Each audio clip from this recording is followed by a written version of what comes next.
This video will show you how you can create an RSVP link for your wedding. You can add any of your questions here, as well as any custom photos, your event address, who can make it, and any comments or questions. You can go ahead and customize this to your wedding and your wedding venue. So let me show you a free and easy way to do it. So to do this, open up your web browser and type in Google Forms.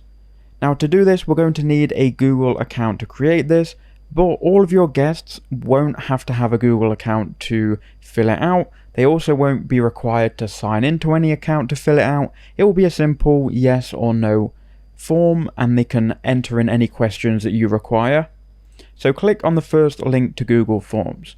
Now once you're in Google Forms, you will then see the RSVP template, which should be on the template gallery. So go ahead and click on that. So once you're in the form here, you can go ahead and start changing things. So I'm going to change the title. We can go ahead and then click, and it will then make the changes. Obviously you can go ahead and edit the text. We can bold the names, and you can customize this however you like. I'm going to show you how you can change the fonts as well. Here underneath this, you've got the description.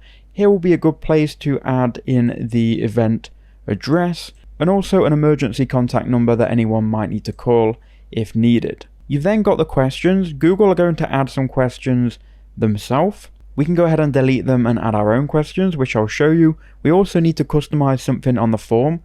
So when people click on it, it doesn't require them to sign in with their Google account, but I'll get to that in a second, so just make sure you don't skip ahead. So first, the most important question, can you attend?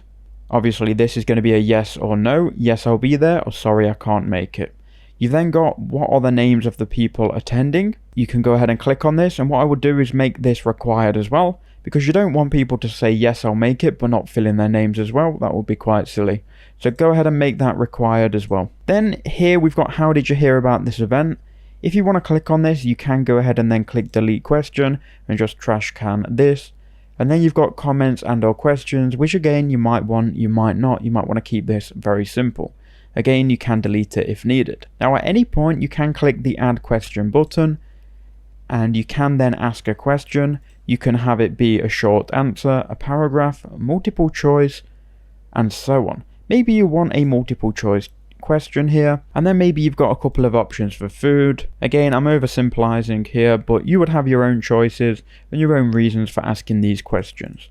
Now what we need to do is we need to make it look like an actual wedding page here. So we need to go to customize theme. Here you can change the header text. So maybe you've got a font that was used on your wedding invitations. You can perhaps find this font here. If not, you can click on more fonts, and you can go ahead and search for these and add them. I'm just going to use this one here. We'll keep the size on 24 here, and you can customize everything in this style section.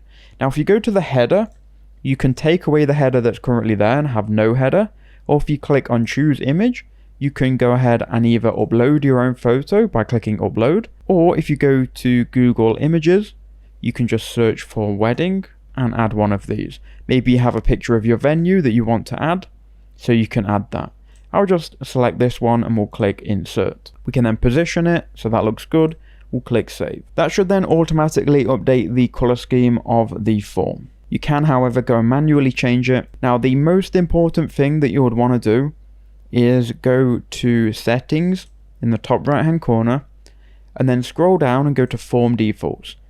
Collect email addresses by default, change this to do not collect. Then go to responses and make sure collect email addresses by default is on do not collect. Here where it says limit to one response, uncheck this. The reason for unchecking this, if you have it checked, it will require your attendees to sign into Google, which is just an extra step, and you want to make it really easy for them, so uncheck that. Once you've done this and you've got your RSVP, you can then publish it. Then click on publish, making sure it says anyone with the link. Then you can shorten this link and click copy. Now you've got a link which you can give to your guests, and when you give it to them, they'll be able to open up this form. Then they can fill it out, so I'll just fill it out and show you. And then it will say thank you for your response, which you can also edit as well in the settings. Now whenever someone responds, you will then see that response in responses, and then you can go ahead and click on individual, and you can see who has submitted this. You can filter by questions here. Can you attend? yes, one response. You can also go ahead and link this to a Google Sheets. So that is how you can create an RSVP for your wedding. Congratulations and thank you for watching.